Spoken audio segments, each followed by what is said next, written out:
कहने को तो हम 2010 एक आधुनिक युग में जी रहे हैं, जहां सिर्फ विज्ञान की बात होती है। यहां भूत प्रेत की बात करना अंधविश्वास कहलाता है। मैं भी ऐसा ही सोचता था, मगर एक हादसे के बाद मेरी सोच थोड़ी बदल गई।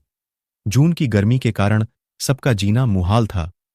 हम सब कुछ दिनों के लिए अपने ननिहाल गए हुए थे, वहां जहां मेरी कुछ अच्छी यादें जुड़ी हुई थीं।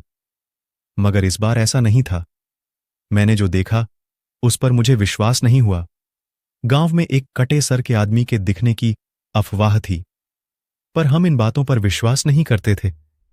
एक दिन दोपहर को मैं नहर के किनारे बैठा था। गर्मी में ठंडी हवा के झोंकों का अलग ही मजा था। मुझे हल्की हल्की नींद आने लगी थी। तभी कोई मेरे पास आकर बैठ गया और बातें करने लगा। मैं भी आधी नींद में उससे बातें करने लगा। बातों बातों में उसने मेरा अतीत बता डाला, और फिर जब मैंने उसे देखा तो मेरी सांस ही रुक गई। उसका सर नहीं था।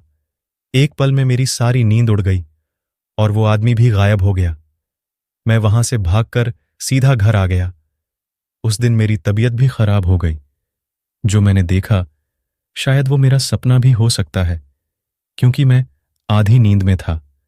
मगर जब भी वो घटना याद आती है, मेरी रूह कांप जाती है।